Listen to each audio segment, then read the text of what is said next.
ಅರಣ್ಯ ಇಲಾಖೆ ಅಧಿಕಾರಿಗಳ ಕ್ರಮ ಖಂಡಿಸಿ ಪ್ರತಿಭಟನೆ. ಅರಣ್ಯಾಧಿಕಾರಿಗಳ ಕಚೇರಿ ಎದುರು ಬೃಹತ್ ಹೋರಾಟ. ಗುಡಿಸಲು ಹಾಕಿಕೊಂಡಿರುವ ಬಡವರನ್ನು ವಿಚಾರಿಸಲು ಕನಿಷ್ಠ ಸೌಜನ್ಯಕ್ಕೂ ಶಾಸಕ ಪ್ರದೀಪ್ ಈಶ್ವರ್ ಸ್ಥಳಕ್ಕೆ ಬರಲಿಲ್ಲ. ಈಶಾ ಸಂಸ್ಥೆಗೆ 100 ಎಕರೆ ನೀಡಲಾಗಿದೆ. ಅದರಲ್ಲಿಯೂ ಅರಣ್ಯ ಜಮೀನು ಒತ್ತುವರಿಯಾಗಿದೆ. ಅದನ್ನು ತೆರವುಗೊಳಿಸುವ ತಾಕತ್ತಿಲ್ಲವೇ ಎಂದು ಪ್ರಶ್ನಿಸಿದರು. ಅನಗತ್ಯವಾಗಿ ದಲಿತರಿಗೆ ತೊಂದರೆ ನೀಡುತ್ತಿರುವ ಅರಣ್ಯ ಇಲಾಖೆ ಅಧಿಕಾರಿಗಳ ಕ್ರಮ ಖಂಡಿಸಿ ಚಿಕ್ಕಬಳ್ಳಾಪುರ ಹೊರವಲಯದ ಸೂಲಾಲಪ್ಪನದಿನ್ನೆ ಅರಣ್ಯ ಅಧಿಕಾರಿಗಳ ಕಚೇರಿ ಎದುರು ಅನಿರ್ದಿಷ್ಟಾವಧಿ ಧರಣಿಯನ್ನು ಡಿಎಸ್ಎಸ್ ಮುಖಂಡ ಕೆಸಿ ರಾಜಾಖಾನ್ ನೇತೃತ್ವದಲ್ಲಿ ನಡೆಸಲಾಯಿತು. ಹಲವು ದಶಕಗಳಿಂದ ರೈತರು ಉಳುಮೆ ಮಾಡುತ್ತಿರುವ ದಲಿತರಿಗೆ ತೊಂದರೆ ನೀಡುತ್ತಿರುವ ಅರಣ್ಯ ಇಲಾಖೆ ಅಧಿಕಾರಿಗಳ ವರ್ತನೆ ಖಂಡನೀಯ. 70ರ ದಶಕದಲ್ಲಿ ಮಂಜೂರಾಗಿರುವ ಕಂದಾಯ ಜಮೀನನ್ನು ವಶಪಡಿಸಿಕೊಳ್ಳಲು ಅರಣ್ಯ ಇಲಾಖೆ ಮುಂದಾಗಿದ್ದು ರೈತರಿಗೆ ಕಿರುಕುಳ ನೀಡುತ್ತಿದೆ ಎಂದು ಆರೋಪಿಸಿದರು. ಬಾಬಾ ಸಾಹೇಬ್ ಅಂಬೇಡ್ಕರ್ ಅವರಿಗೆ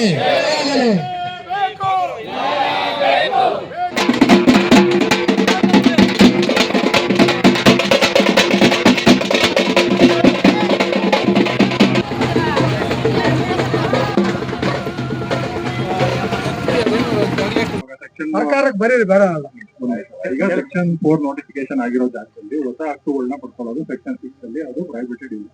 ಚಿಕ್ಕಬಳ್ಳಾಪುರ ತಾಲೂಕಿನ ಸಿಂಗಾಟಕದ್ರೇನಹಳ್ಳಿ ಗ್ರಾಮದಿಂದ ಕಾಲ್ನಡಿಗೆ ಜಾಥಾ ಮೂಲಕ ಚಿಕ್ಕಬಳ್ಳಾಪುರ ಹೊರವಲಯದಲ್ಲಿರುವ ಸೂಲಾಲಪ್ಪನದಿನ್ನೆ ಉಪ ಅರಣ್ಯ ಸಂರಕ್ಷಣಾಧಿಕಾರಿಗಳ ಕಚೇರಿ ಮುಂದೆ ಅನಿರ್ದಿಷ್ಟಾವಧಿ ಧರಣಿ ನಡೆಸಲು ಡಿಎಸ್ಎಸ್ ಮುಖಂಡರು ಪೆಂಡಾಲ್ ಹಾಕಿದ್ದಾರೆ.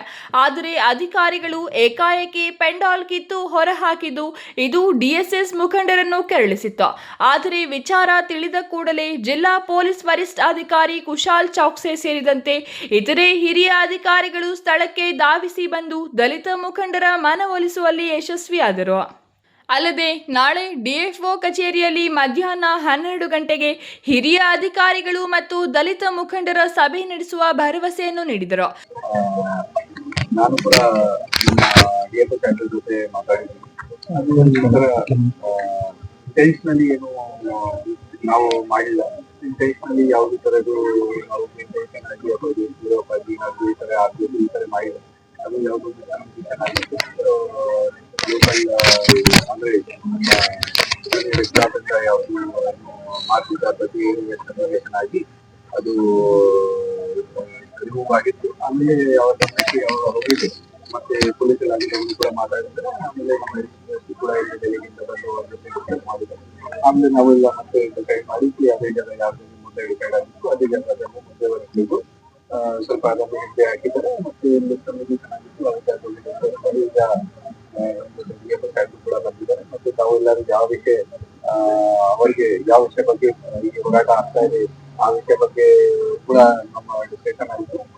ಈಗ ಈ ವಿಚಾರ ಬಗ್ಗೆ ಇನ್ನು ಮುಂದೆ ನಮ್ಮ ಡಿಎಸ್ಎಸ್ ಸಾಹೇಬರು ಮಾತಾಡ್ತಾರೆ. ನಂತರ ಮಾತನಾಡಿದ ದಲಿತ ಮುಖಂಡ ಬಿವಿ ವೆಂಕಟರಮಣ, ಬಡ ದಲಿತರಿಗೆ ಸರ್ಕಾರ ಅಧಿಕೃತವಾಗಿ ನೀಡಿರುವ ಅಲ್ಪ ಸ್ವಲ್ಪ ಜಮೀನನ್ನು ಕಸಿಯುವ ಯತ್ನ ಮಾಡುವ ಅರಣ್ಯ ಇಲಾಖೆಯ ಅಧಿಕಾರಿಗಳು ಈಶಾ ಸಂಸ್ಥೆಗೆ 100 ಎಕರೆ ನೀಡಲಾಗಿದೆ.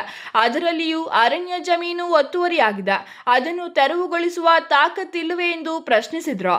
ಚಿಕ್ಕಬಳ್ಳಾಪುರ ಜಿಲ್ಲೆಯಲ್ಲಿ ನಿರ್ಮಾಣವಾಗಿರುವ ಈಶಾ ಸಂಸ್ಥೆಗೆ ಸರ್ಕಾರವೇ ಒಂದು 106 ಎಕರೆ ಜಮೀನು ಮಂಜೂರು ಮಾಡಿದ್ದು ಅದರಲ್ಲಿ ಅರಣ್ಯ ಇಲಾಖೆಗೆ ಸೇರಿದ ಭೂಮಿಯೂ ಇದೆ. ಮೊದಲು ಅದನ್ನು ತೆರವುಗೊಳಿಸಿ ನಂತರ ಬಡವರ ಜಮೀನಿನತ್ತ ನೋಡುವಂತೆ ಸಲಹೆ ನೀಡಿದರು. ಹರಿವರಿಗೆ ತನಿಖೆ ಮಾಡಕ್ಕೆ ಹೇಳ್ತಾ ಇಲ್ಲ. ಬಡವರು ಪಾಪ ಉಳುಮೆ ಮಾಡ್ತಾರೆ. ಸುಮಾರು 50 ವರ್ಷಗಳಿಂದ ಉಳುಮೆ ಮಾಡ್ತಾರೆ. ಜಮೀನು ಆನೆ ಇದೆ, ಪ್ರದೇಶ ಇದೆ, ಎಲ್ಲ ಇದೆ. ರೆವಿನ್ಯೂ ಅಧಿಕಾರಿಗಳು ಕೊಟ್ಟಿರೋದು ಇವ್ರಿಗೆ ಏನಕ್ಕೆ ಕೋರ್ಟಲ್ಲಿ ಇವ್ರಿಗೆ ಕೇಸುಗಳು ಹಾಕ್ಬೋದು, ಮಾಡ್ಬೋದು ಬಡವರ ಮೇಲೆ. ಯಾಕಂದ್ರೆ ಆನೆಗಳಿಲ್ಲ. ಇವಾಗ ಇವ್ರು ಏನೇ ಇದ್ರು ಬರೀಬಹುದು ಅಷ್ಟೇ, ಸರ್ಕಾರಕ್ಕೆ ಬರೀಬಹುದು. ಹಿಂಗಿದೆ ನಮ್ಮ ಸಂಬಂಧಪಟ್ಟಿದೆ. ಅದು 72-73 ಬಂದ್ಬಿಟ್ಟಿದೆ. ನಮ್ಗೆ ಅಕ್ಕೆ ಇಲ್ಲ. ಪಾನಿಗರು ಓಡಿಸ್ ಪೊಸಿಷನ್ ಓಡ್ಸಕ್ಕಾಗಲ್ಲ. ಇವರು ಪಾನಿಗರು ಇವಾಗ ಈಶಾ ಫೌಂಡೇಶನ್ ಕಂಪ್ಲೀಟ್ ಕೊಡ್ತೀವಿ. ನಾಳೆ 1000 ಎಕರೆ ಕೊಟ್ಟಿದ್ದಾರೆ. ಫಾರೆಸ್ಟ್ ಲ್ಯಾಂಡ್ ಇದೆ. ಆ ಈಶಾ ಫೌಂಡೇಶನ್ ತೆಗಿದೀವಿ ಸರ್. ಅವ್ರು ಇದೆ ಸರ್, ಆ ತಾಕತ್ತಿದೆ ಅವ್ರಿಗೆ. ತೆಗಿಲಿರುವ ಈಶಾ ಫೌಂಡೇಶನ್ ಬೇಡ, ನಾವೊಂದು ಮನವಿ ಕೊಡ್ತೀವಿ. ಇವಾಗ ಈ ಅಕ್ಕಪಕ್ಕದಲ್ಲ ರಸಾಟಕ್ಕೆ ಜಾಸ್ತಿ, ಅಲ್ಲೆಲ್ಲ ಫಾರೆಸ್ಟ್ ಲ್ಯಾಂಡ್ಗಳೆಲ್ಲ ಇದೆ. ಪಾನಿಗಳು ಬೇಕಂದ್ರೆ ಗೊತ್ತಿಲ್ಲ, ಮಾತಾಡ ಕೇಳಿ. ಏನೋ ಜಮೀನು ಪಾಪ ಜಮೀನು ಸಿಕ್ಕೋದೇ ಕಷ್ಟ. ಎಸ್ ಟಿ ಕಾರ್ಪೊರೇಷನ್ ಜಮೀನು ಕೊಡ್ತಾ ಇದೆ. ರೇಟ್ ಎಲ್ಲ ರೈಸ್ ಆಗಿದೆ ಆಯ್ತಾ? ಇವಾಗ ಇವ್ರಿಗೆ ಹೇಳ್ತಾರೆ, ಇವಾಗ ಭಾರತ ಬಂದ 2 ವರ್ಷ ಯಾರೋ ರಾಜಕೀಯ ಒತ್ತಡ ಬಂದಿರುತ್ತೆ, ಇಲ್ಲ ಅಲ್ಲ. ಇವ್ರು ಡ್ಯೂಟಿ ಇವ್ರು ಕರೆಕ್ಟಾಗಿ ಮಾಡಿದ್ರೆ ಏನು ಒತ್ತಡ? ಎಲ್ಲೋದ್ರು DF ಇಲ್ಲೋದ್ರು DF, ಕೋಲಾರ ಹೋದ್ರೆ DF, ಮಡಿಕೇರಿ ಹೋದ್ರೆ DF. ಏನು ಅವ್ರು ಯಾರೋ ರಾಜಕೀಯ ಒತ್ತಡ ಇರುತ್ತೆ ಇವ್ರಿಗೆ, ಇಲ್ಲ ಅಂತ ಇಲ್ಲ. ಅವ್ರು ಹಾಕ್ಕೊಂಡು ಬಂದಿರ್ತಾರೆ, ಇವ್ರಿಗೆ ಅವ್ರ ಮಾತು ಕೇಳ್ಬೇಕು ಇರುತ್ತೆ. ಇನ್ನು ದಲಿತ ಮುಖಂಡ ಕೆಸಿ ರಾಜಕಾಂತ್ ಮಾತನಾಡಿ, ದೇಶದಲ್ಲಿ ಬದುಕುತ್ತಿರುವ ಪ್ರತಿಯೊಬ್ಬನಿಗೂ ಸ್ವಾತಂತ್ರ್ಯ ಸಿಗಬೇಕಾದರೆ ರಾಜಕೀಯ ಸ್ವಾತಂತ್ರ್ಯದ ಜೊತೆಗೆ ಸಾಮಾಜಿಕ ಸ್ವಾತಂತ್ರ್ಯ ಸಿಗಬೇಕೆಂದು ಹೋರಾಡಿದವರು ಅಂಬೇಡ್ಕರ್ ಅವರು. ಚಿಕ್ಕಬಳ್ಳಾಪುರದ ತಹಸೀಲ್ದಾರ್ ಬಡವರ ವಿರೋಧಿ ಮತ್ತು ದಲಿತರ ವಿರೋಧಿಯಾಗಿ ಕರ್ತವ್ಯ ನಿರ್ವಹಿಸುತ್ತಿದ್ದಾರೆ. ಇನ್ನು ಶಾಸಕರಿಗೆ ಕ್ಷೇತ್ರದ ಪರಿಚಯವೇ ಇಲ್ಲ, ಇನ್ನು ಜಮೀನಿನ ಬಗ್ಗೆ ಏನೂ ತಿಳಿಯಲು ಸಾಧ್ಯ ಎಂದರು. ಶಾಸಕರ ಮಾತಿನ ಬಗ್ಗೆ ಅವರಿಗೆ ಪರಿಯಿಲ್ಲ. ಕ್ಷೇತ್ರ ತಬ್ಬಲಿ ಆಗಿದೆ. ಗುಡಿಸಲು ಹಾಕಿಕೊಂಡಿರುವ ಬಡವರನ್ನು ವಿಚಾರಿಸಲು ಕನಿಷ್ಠ ಸೌಜನ್ಯಕ್ಕೂ ಶಾಸಕರು ಸ್ಥಳಕ್ಕೆ ಬರಲಿಲ್ಲ ಎಂದು ಆಕ್ರೋಶ ವ್ಯಕ್ತಪಡಿಸಿದರು. ನಾಳಿನ ಸಭೆಯಲ್ಲಿ ದಲಿತರಿಗೆ ನ್ಯಾಯ ಸಿಗದಿದ್ದರೆ ಮುಂದಿನ ಹೋರಾಟದ ಬಗ್ಗೆ ನಿರಂತರ ಮಾಡಲಾಗುವುದು ಎಂದರು. ಶಾಸಕರಿಗೆ ಜಮೀನು ವಿಚಾರನೆ ಗೊತ್ತಿಲ್ಲ ಪಾಪ, ಕ್ಷೇತ್ರದ ಬಗ್ಗೆನೇ ಗೊತ್ತಿಲ್ಲದಿರೋರು ಜಮೀನು ಬಗ್ಗೆ ಹೆಂಗ್ ಗೊತ್ತಾಗ್ತದೆ? ಆಮೇಲೆ ಅವ್ರ ಮಾತಿನ ಮೇಲೆ ಅವ್ರಿಗೆ ಇಡ್ತಾ ಇಲ್ಲ. ಆಮೇಲೆ ಅವ್ರು ಯಾರಿಗೆ ಏನ್ ಹೇಳಿರ್ತೀವಿ ಅಂತಕ್ಕಂಥದ್ದು ಅವ್ರಿಗೆ ಗೊತ್ತಾಗದೆ ಇರ್ತಕ್ಕಂಥ ಪರಿಸ್ಥಿತಿ ನಿರ್ಮಾಣ ಆಗ್ಬಿಟ್ಟಿದೆ. ಹಂಗಾಗಿ ಪಾಪ ಈ ಕ್ಷೇತ್ರ ತಬ್ಲಿ ಆಗಿದೆ. ಈ ಕ್ಷೇತ್ರ ತಬ್ಲಿ ಆಗುವಂತ ಸ್ಥಿತಿ ಬಂದ್ಬಿಟ್ಟಿದೆ. ಶಾಸಕರು ಪಾಪ ಮೊನ್ನೆ ಕೂಡ ನಮ್ಗೆ ಬುದ್ದನಹಳ್ಳಿಯಲ್ಲಿ CC ರಸ್ತೆ ಉದ್ಘಾಟನೆ ಮಾಡಿದಂತ ಸಂದರ್ಭದಲ್ಲಿ ಕೂಡ ಅವತ್ತು ಮೈಲಪನಹಳ್ಳಿಗೆ ಶನಿವಾರ ಬೆಳಗ್ಗೆ 7:15 ಬರ್ತೀನಿ ಅಂತ ಹೇಳಿದ್ರು. ಅವತ್ತು ಬರ್ಲಿಕ್ಕೆ ಆಗ್ಲಿಲ್ಲ. ಆಮೇಲೆ 6 ಗಂಟೆಯಿಂದ ಸುಮಾರು ಎಲ್ಲಾ ಬಡವರು, ಗುಡಿಸಲ್ರೆ ಹಾಕೊಂಡಿರ್ತಕ್ಕಂಥ ಬಡವರೆಲ್ಲ ಕೂಡ 6 ಗಂಟೆಯಿಂದ 12 ಗಂಟೆವರೆಗೂ ಕಾದಿದ್ವಿ. ಕನಿಷ್ಠ ಪಕ್ಷ ಸೌಜನ್ಯಕ್ಕಾದ್ರೂ ಕೂಡ ಬರಕ್ಕಾಗ್ಲಿಲ್ಲ ಅಂದಾಗ ಒಂದು ಮಾಹಿತಿ ಆದ್ರೂ ಕೂಡ ಕಳ್ಸಕ್ಕೆ ಅವ್ರಿಗೆ ಪಾಪ ಪುರ್ಸೊತ್ತಿಲ್ಲ. ಯಾಕಂದ್ರೆ ಅವತ್ತು ಅನಾಥ ಅಂತಕ್ಕಂಥ ಬಂದಂತವ್ರು ಇವತ್ತು ಅನಾಥರ ಬಗ್ಗೆ ಯೋಚನೆ ಮಾಡ್ತಕ್ಕಂಥದ್ದು ಮರ್ತಿದ್ದಾರೆ.